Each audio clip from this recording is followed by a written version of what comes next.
G'day, good people. Welcome to the Grow Your Clinic podcast by Clinic Mastery.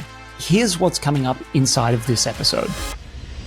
This episode will be right up your alley if you're looking to improve the value of your continuing professional development. We're diving into how to better align CPD with practitioner and practice goals. And trust me, you want to hear Hannah's process for deciding on what gets approved. Plus, stick around for when we discuss how to get a return on your CPD investment. So proud that in an interview I can say to someone that our PD budget is unlimited. You are framing up, even in CPD, the standard of we need to think about what are the impacts. We need to have seen it implemented in the clinic. We need to have evidence that you have used that PD. We want to have had it fed back to the team. Because so many clinic owners, right, are frustrated that their team don't step up. Really having scripting around this, and I know directors are feeling like I couldn't possibly take anything away from my team, but watch me. But I think it's about what is the trade-off? Like, let's not just take something away. What are we actually giving back? Before we dive in, today's episode is brought to you by alleyclinics.com. If you're the kind of clinic owner who loves to feel organized and stay ahead of the chaos, you'll love Alley. Think of it as your digital clone. It's the single source of truth for all your clinic's policies, systems, and training. Test it for free at alleyclinics.com.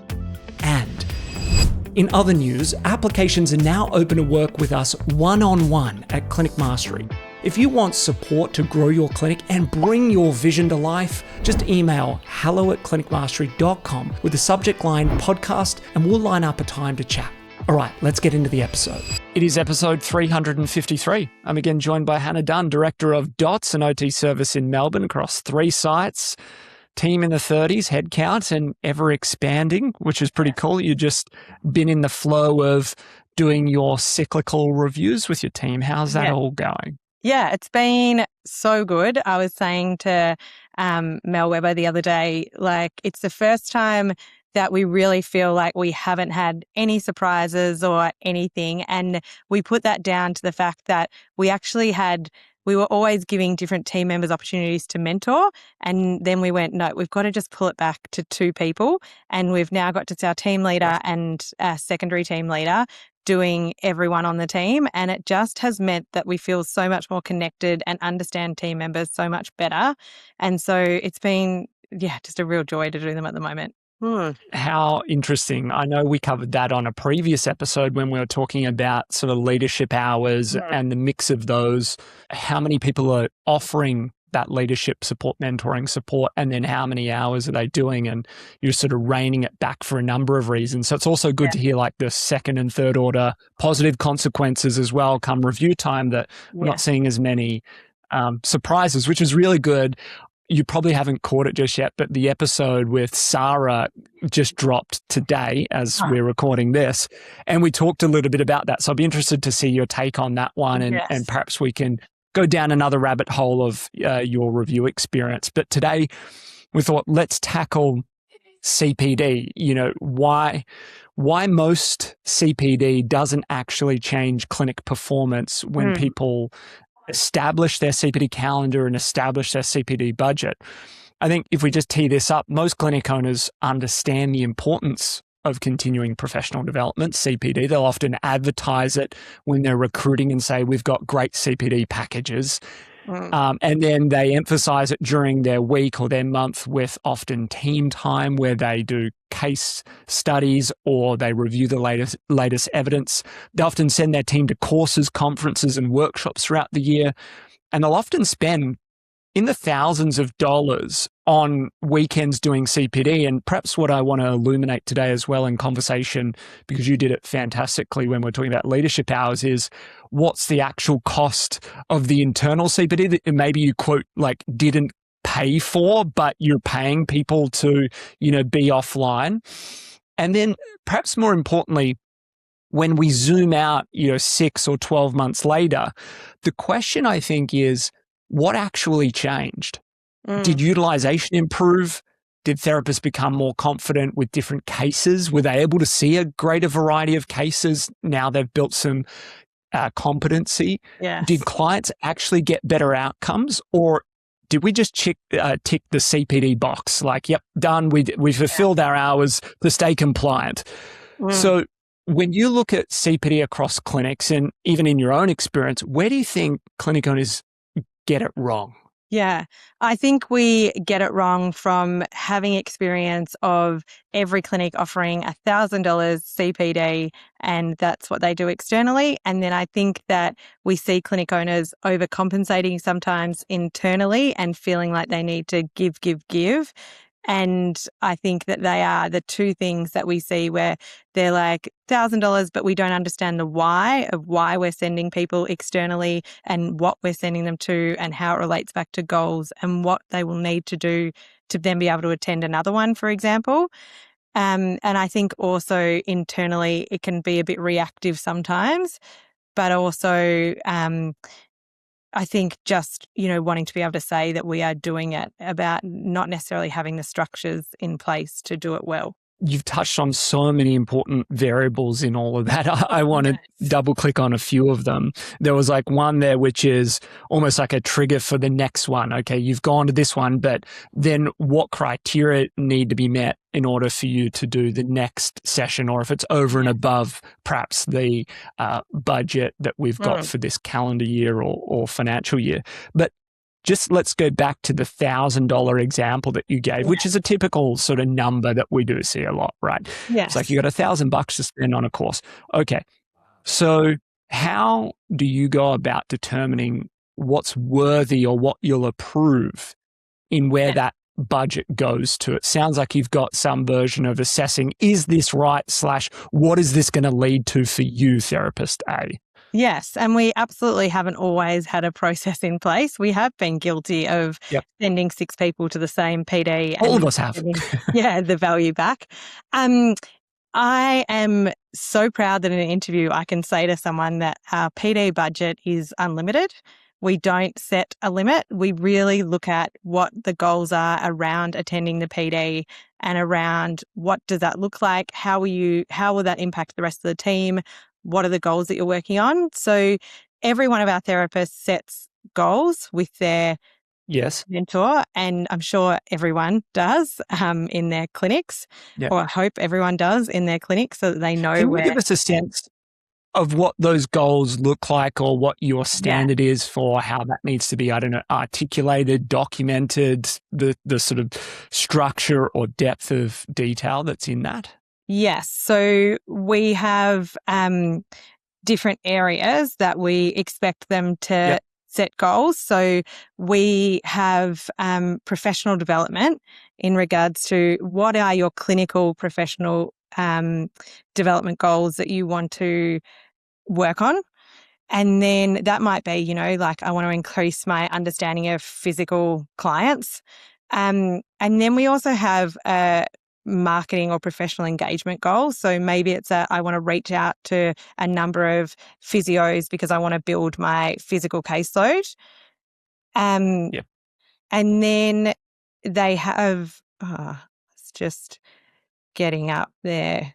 That's all right. So if I'm hearing you, got goals and they're broken into like maybe a clinical focus and also a professional focus, or are there times where it's you pick one or the other, or you've always got both on the go? All our clinicians do 2 professional learning goals, 1 professional engagement, marketing or improving clinic life goal, and 1 professional practice. So the difference between professional practice and professional knowledge is professional knowledge is around those clinical skills. Professional practice are those skills that every allied health professional needs, like their note writing, their communication skills, those sorts of things. Okay. So then they write out what their goal is, what the strategies are that they're going to use to achieve those goals, what the outcomes are that we're hoping for.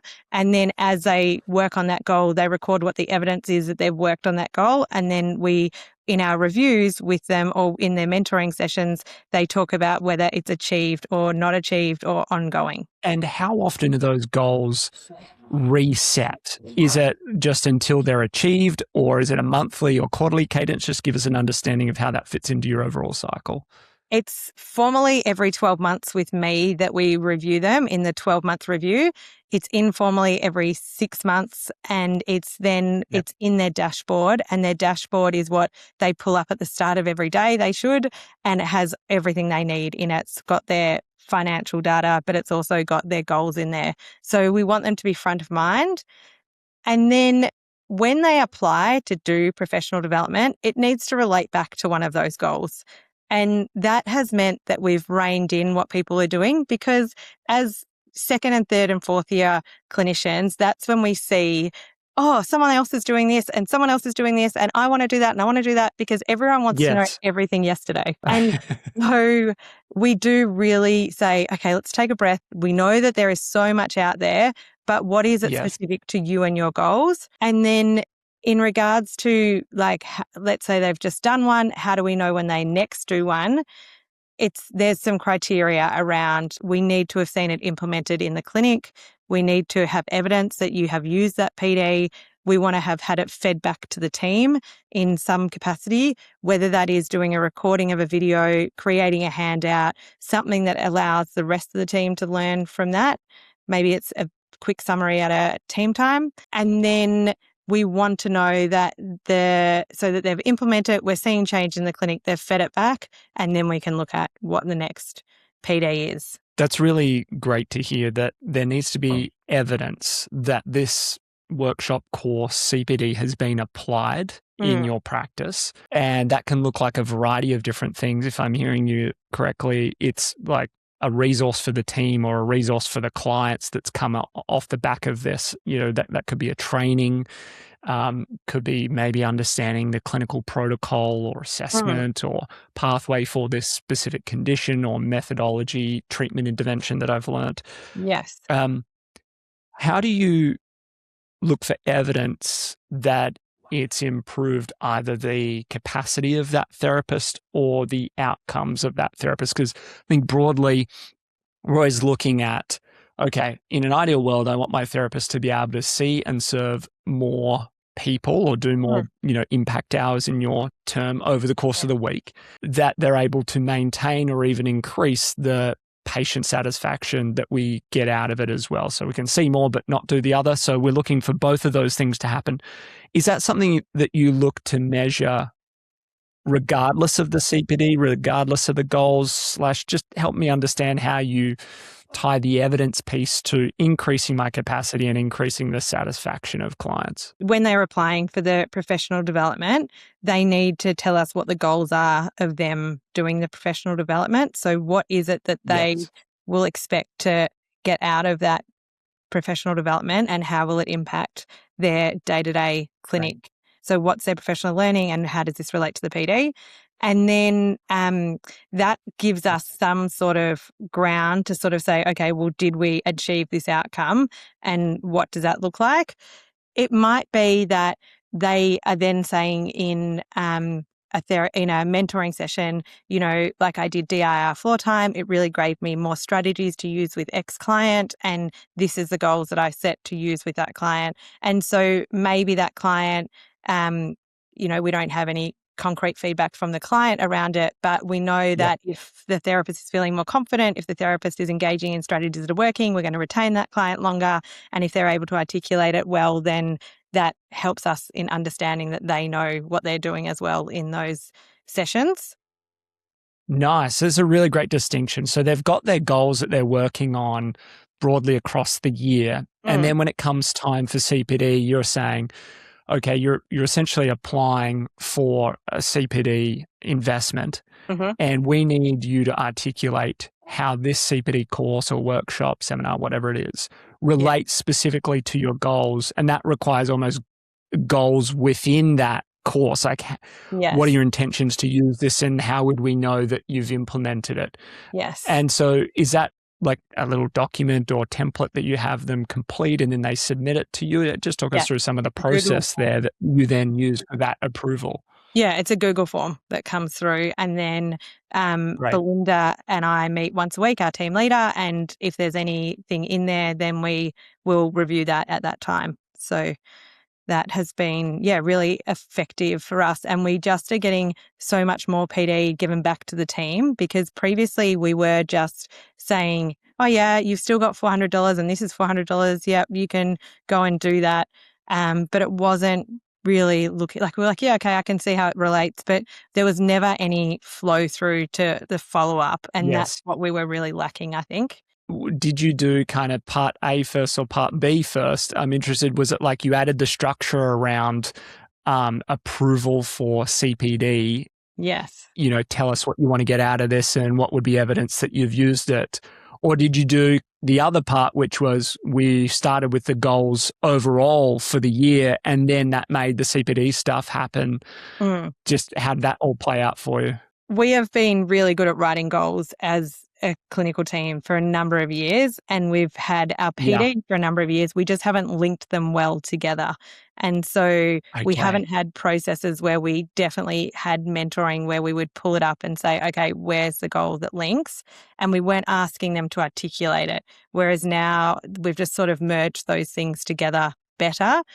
And really, we had no process for feeding it back. Whereas now, because it's coming through the leadership meeting, we want to also say, okay, well, where are we also going to look at getting this fed back? And when you say fed back, you mean like how's this like coming back to the Back to team, the clinic. in resources or other training? How are they helping say, hey, Yeah. here's what I learned at this course. Now I'm translating that over to internal CPD. Yeah, how are we going to get a return on investment for beyond Yep. just that person going and doing that course? Yes. Fantastic. And the form to fill in, like, is it pretty short or do they Yeah, have to really write a short. Harry Potter novel? What? No, Yep. really short. It's just like Okay, great. they're agreeing to those things and that they Amazing. say that what's the course? They put a link to the course, how many hours it'll Yeah. be, whether they need to take specific leave for it, and how do they Yes. expect to feed it back to the team, and what's the goal and what's the professional learning goal that it Beautiful. relates to. And have they It's a discussed beautiful supervision or process. mentoring is another thing they have to tick off. Okay. And so to what degree do you, I don't know, add the boundaries around the goals that they're working towards? Is it just what the therapist or team member states, these are the goals that I have in my overall yearly plan? Yes. And we sort of say, okay, fantastic, let's work with it. Or do you have like a framework of these are the potential goals you could adopt, select, and then we'll work with them? Just talk about Yeah. how that comes to be where you land on a goal, a set of goals. I would hope that through our recruitment, we have people that are coming to us who say, these are my goals and this is what I want to work on. And that Yeah. we are Interesting distinction. Yeah. clear on that. Yeah, I mean, we're an OT practice. Our goals are pretty similar. The differences being that some people want to specialize in certain areas, or some people feel like there's certain areas that are weaknesses. One thing we do is there is some PD that we like everyone to have done. There is some of those Okay. key professional development, like I really like pediatric OTs. It's like DIR floor time where you learn so much from the way in which you follow a child bleed, essentially, and the way that you engage with that client, as well as things like around traffic jam in my brain, for example, which is around sensory processing and the language to use. And it just is a really good way to explain it to parents. So there are some of those that we like everyone to do. But in saying that, we Yes. also have summaries or videos of those of other people presenting those back to the team. So it sort of depends Yes. on where people are at. You brought up an interesting one, specialty areas, just before. I think in a previous episode, Peter Flynn and I had sort of talked about this, because I realize there are some therapists have like really niche interests and there's not that many clients perhaps that they would see, but it's something they're really passionate about and they want to learn and they want to help. Maybe it's a super complex or challenging client that, there aren't great supports and they feel really compelled to be the one that could help. How do you make those trade-offs and decisions around, okay, we can see how this relates to your goal, but you probably get this client like once in a blue moon, or you've only got one of these clients in your overall caseload compared to, the other 90 or 95%. How do you think about those sorts of trade-offs in supporting therapists, even if it is part of their goals, but it's such a niche part of what they actually do? We actually had an example where we've got a client who has a really rare genetic condition, and there was a day of a conference that was a rare genetic disease conference that the parent had asked the therapist to go. The parent had said, Okay. hey, would this be something that you would invest in? And I think sometimes it's the human side of stuff where we say, you know what, there's no other therapists out there. Like, yes, we're probably not going to see another client like this, but there are so many crossovers with rare genetic conditions that cross over with other rare genetic conditions. And Yes. imagine the impact this is going to have on this mum to feel supported. It's $400. Is that going to really impact us? Not in the long term. And so we really do, there's not much that we would potentially say no to. I guess with Thriving Kids, like we're really focused on upskilling our team in the physical space more so than the sensory and neuro space. I think they're excellent in those areas. And so I think it Yeah. also is about, you've got to consider what clients are around. The one thing that does limit whether we'll send someone to a PD or not, like let's say there's another, there's so many PD services out there, and let's say they're running a session on toilet training. Now, we've got a team of 25 OTs, and between us, we have enough expertise in toilet training that we probably don't need to send a new grad to a toilet training PD. We probably need them to watch the resources that we've already created. And so there's areas like that. And that we just say, if we've got the expertise within the team, we'd prefer to invest the hour with you two sitting down together rather than a full day. And then we'll keep Yeah. closing that gap. On the in-house CPD point, so often clinics will have maybe somewhere between a weekly and a monthly rhythm. They'll sort of say for this hour or maybe several hours, the team come together, no matter the size, and we're going to talk through certain case studies or different tools, equipment, techniques, insert whatever so that we're on the same page. Yes. How do you think about the structure of your internal CPD rhythm, in particular, where we're taking therapists offline? They're not seeing clients during that period of time. Just talk us through that side of things as distinct from perhaps external investments, external courses and workshops. For the way we've structured our days, we tend to have 1 hour a day, which isn't necessarily impact our build. And maybe that's 3 over a week or 4. So we do see that as an opportunity where we can create a pathway where we can provide professional development for an hour. And we were doing it once a fortnight last year. And that rhythm changed between a journal article, a client case, and us presenting a topic. And I think we see this in lots of clinics where they'll say we do weekly for an hour. But the other side of that is an hour where the team can't be flexible with their clients. The team can't use that hour. There is every single person who would have had a billable in that time is going to take that time off. So is that frequency too much? Is that frequency not enough? Because the ultimate goal is that ideally we're trying to provide professional development that's going to have a return on investment. So people are going to get their notes done faster. People are going to have a greater understanding and be able to pick up a wider caseload. And so we want to make sure that those goals are being hit because it is a big investment and we can't forget about if this was a billable hour or an impact hour, what the cost of that would be. And so this year, there were some things that team wanted. They said to me, we really want a cleaner every week at the clinic. Previously, we had made the decision that they wanted more PD and that they were happy to do the tidying of the clinic themselves. And I said, that's fine, but we're going to have to look at where that money can come to. And so we made a decision that that would come from that PD time that was every fortnight, that we now are in a position where we have really experienced team and some really younger team and not a lot in the middle. And so when we're thinking about whole team training, we're actually very divided on what would be most relevant for the newer and older team members. And so we said, you know what, it's actually not serving us as well as it was fortnightly. What we're going to do is move it to monthly and really having scripting around this. And I know directors are feeling like I couldn't possibly take anything away from my team, but watch me. But I think it's about what is the trade-off? Like, let's not just take something away. What are we actually giving back? And then the way in which we framed it, I think this is important, is that we're not taking away professional development. We're taking away the structured time once every month, which we're leaving one a month in there. But we have a whole library of resources online. what we want you to do is we want you to be guided to go and choose to do some of that or choose to read a journal article. And we want you to tailor your own learning in that opposite fortnight. And vice versa, you can also see a client in that time if that works better for you, and you can choose to do other PD at another time. So we've created a bit more flexibility. People are being more targeted in their learning. People are also getting more creative in putting a post out saying, hey, two of us are having a chat around a particular client and client group. Anyone welcome to join us? So we're seeing a lot more specific targeted in-house training at a lower cost from a business perspective to us. I really love that distinction of the targeted training, and it makes so much sense that it's backed by this goal setting that you have over the course of the entire year.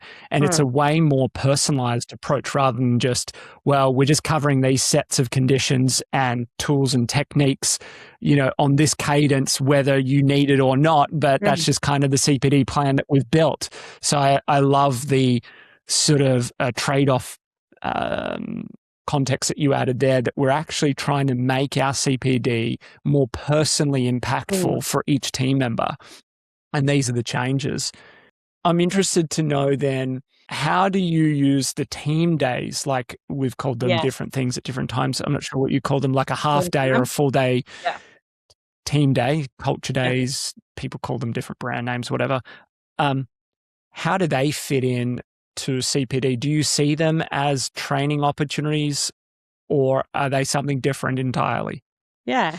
Depends what my goal is at that moment. So, for example, last year or 2 years ago, I can't remember, we transitioned from one client management software to Sploce. And so we made the decision that is what our team time training was on. So we weren't bringing anyone we actually did have Sploce come and do the training, but we make a decision on what is relevant. So the last team time was just about us having time together. What we actually did was just got the resources. We just said to 5 people, go and pick a resource out of the resource room, and we want to hear about how you use it in different ways. And we gave them the heads up. So it's a bit of professional development, but it's not about us paying someone to come in and do that. And that is the feedback we get, that those sessions where it's really practical is way more powerful. Not necessarily way more powerful, but very powerful and not devalued compared to paying someone to come in. We do get the occasional person saying we'd like to have more external PD coming in as a whole team. And we have done MAT evaluation training 2 team times ago where we spent the whole day doing physical training. And so that was relevant to everyone on the team. And so we just sort of make decisions as we go.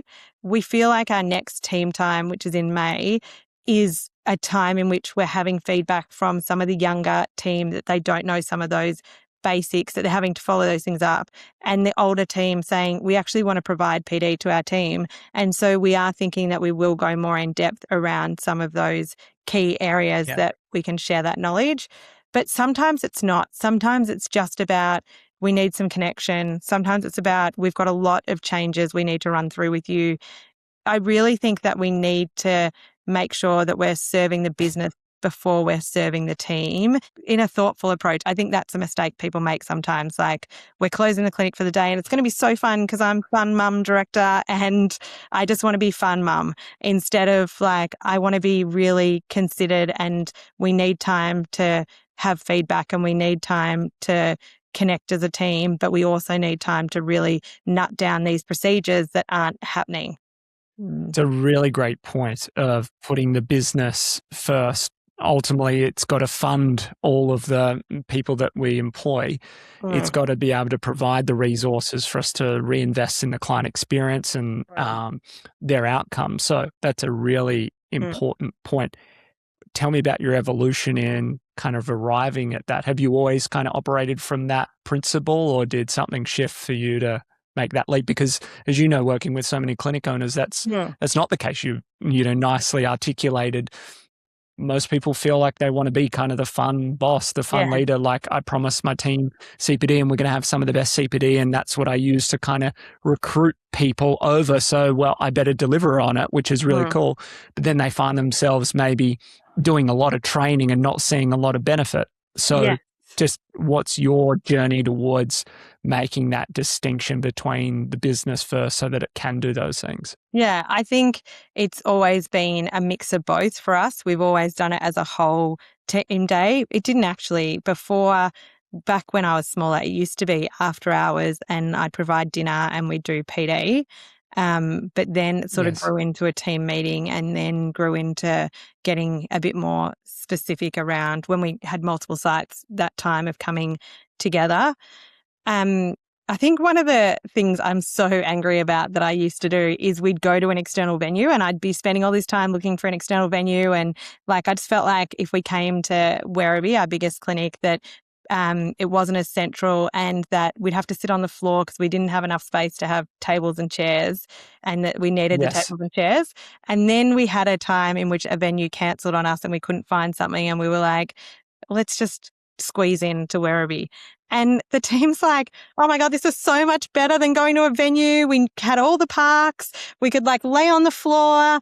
And I was like, oh my gosh, why have I spent all this money going to all these venues and providing all this catered lunch and no one even wants to do it? And now for our team times, we have a roster.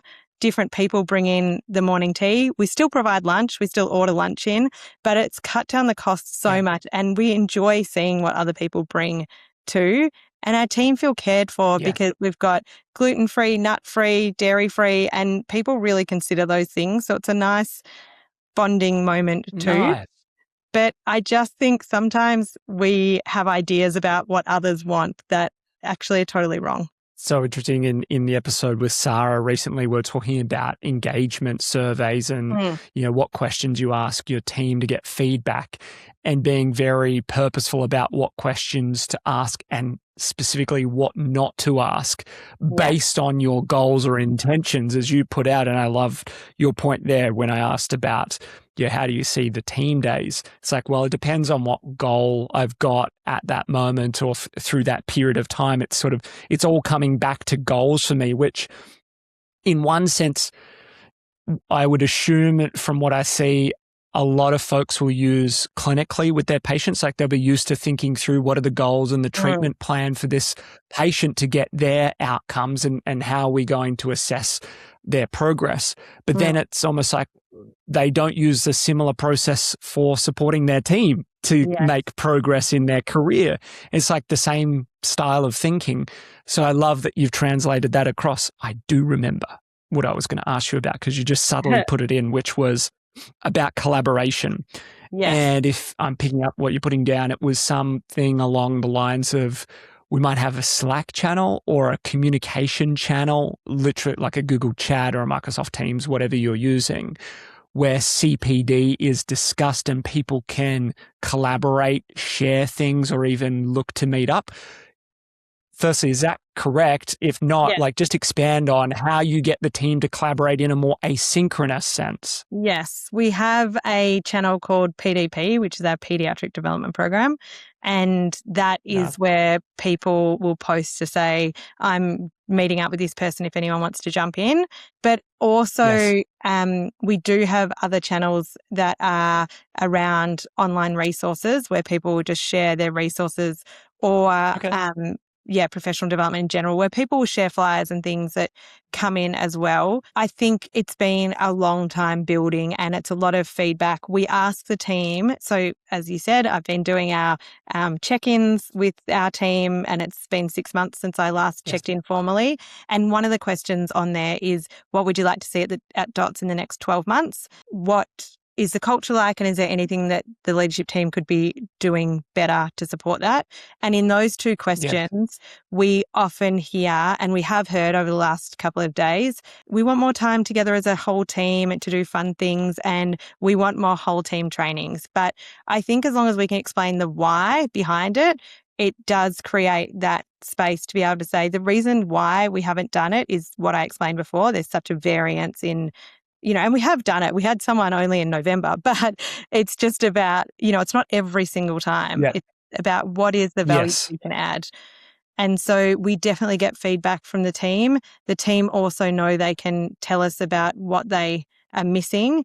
And then we also think about what are our goals from a direction perspective. So we absolutely want to work more with physical clients. So we've done, as I said, lots of PD there. Yes. There is some of the other PD that sometimes I think, oh, it's probably not what my goal would be, but I can see the value it would add, and we'll give that a go and trial it with one person. If it works, then we'll keep it in. So if I'm hearing you, you might have suggestions or requests from team members and you're like, I don't really see the line of sight to where that Yes. impacts your goals or the collective goals. But, you know, maybe you increase the surface area for serendipity or, you know, impact. You're like, we're going to have a crack at some different things at different times because it might just unlock something. Is that it? Yeah. You sort of leave room for a bit of variety? Yes. And if they can justify it, like no one's coming to you and saying, can I do PD? And you say, why? And they're like, I don't know. Like they're always got a reason. It's just about understanding what their reason is. Sometimes the paper doesn't translate that. So sometimes you need to check in with them and say, okay, I'm quite getting the link here. And then it's, oh yeah, okay, I can see the logic. That. Yeah. And what I love about this in particular on a real sort of meta level is the standard that you're setting for outcome-driven actions, if that makes sense. And maybe you don't phrase it just like that, or impact was probably more an on-brand word for you, but like impact-driven decisions and actions. It's like, because so many clinic owners, right, you hear this, I hear this, are frustrated that their team don't step up or they don't uphold the standard that they would want to see or that they have of themselves. They're often talking to us about my team aren't accountable, they're not following through. And so much of that comes back to standards. And what I love is like you are framing up, even in CPD, the standard of we need to think about what are the impacts of doing this CPD on the rest of the team and on the clients. And we'll absolutely say yes, provided that's really clear and aligned with your goals. So I love this kind of inclusion of outcome or impact-based thinking, even in CPD. Yes. And you just prompted me to think about our last team day in which I presented our values that have been reworked back to the team. Now I can, I know from working with other clinic owners, they're like, the team don't care about our values. Like they just want to know what they are. Like, I feel like I'm taking up their time for, half a day talking about our values, but it's about, well, why do you have them and what is it that you want from your team and what's in it for them? And so being able to shape it to be like, okay, well, these are our values, and then having a conversation about what does that mean in the day-to-day of the clinic? What does that mean for you? What aren't we doing well? And what can we do better around this? That is all professional development as well for you and for them, and to create opportunities where you can get more out of what is missing from your clinic. And so I think when we're thinking about, I need to present this to the team and I don't think they're going to want to hear it, I think if we stop and say, what is in it for them? What is the value of what is in it for them? If it wasn't valuable to them in one angle or another, we wouldn't be doing it.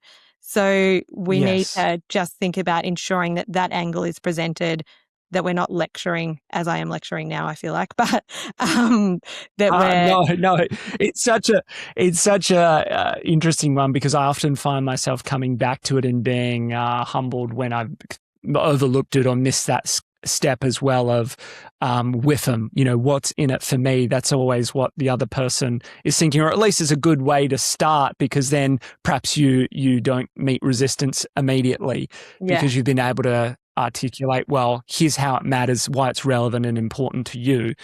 Okay, that's really neat to be able to hear how you're connecting the dots. Anyway,